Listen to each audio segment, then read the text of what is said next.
To Japan now, and reports suggest workers have restored electricity to 5 of the 6 reactors at the Fukushima nuclear plant. It comes as Japan has resumed its efforts to solve the atomic crisis following unexplained emissions of smoke. RT's Igor Gorodnev is following events. The focus has shifted onto the impact of the radiation which has already been released. The authorities are saying that in some of the areas around the plant, the radiation levels are 1,600 times higher than they should be normally. Villagers in nearby settlements have been told not to drink their tap water because it contains possible radioactive elements. Instead, they're being given bottled water. There's also suspicion that some of the marine life around the plant on the coast has been poisoned as well, and that may pose some sort of risk to the fisheries. We've also had scares over the weekend and afterwards that some of the agricultural produce from that area may be contaminated as well. Now, the authorities are saying that the levels are safe, but of course there is still a level of anxiety amongst Japanese people and even people further abroad as to the possible risks of radiation.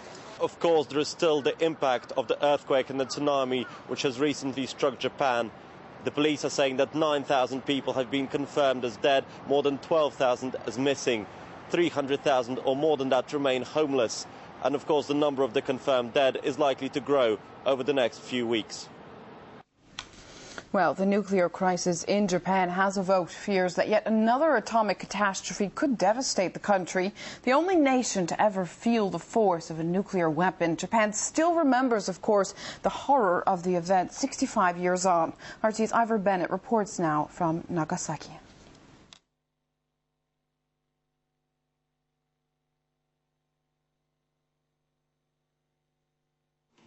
This man has borne the scars of nuclear disaster for most of his life.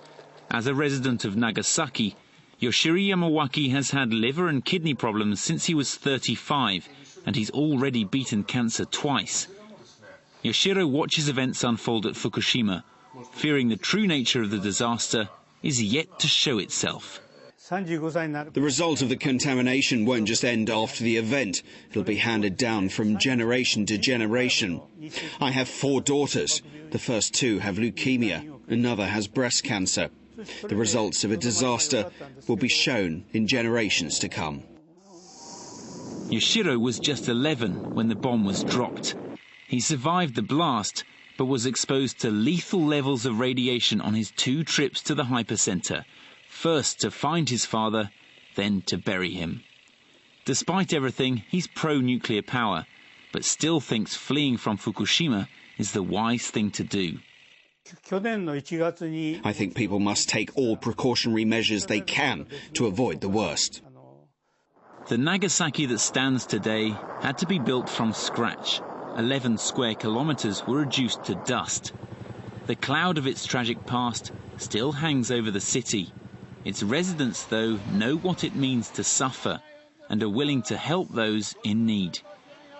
We have a custom that when something happens in our nation, we collect donations. We are very sensitive to atomic power, so we are very worried about what happened in Fukushima, and we want to help.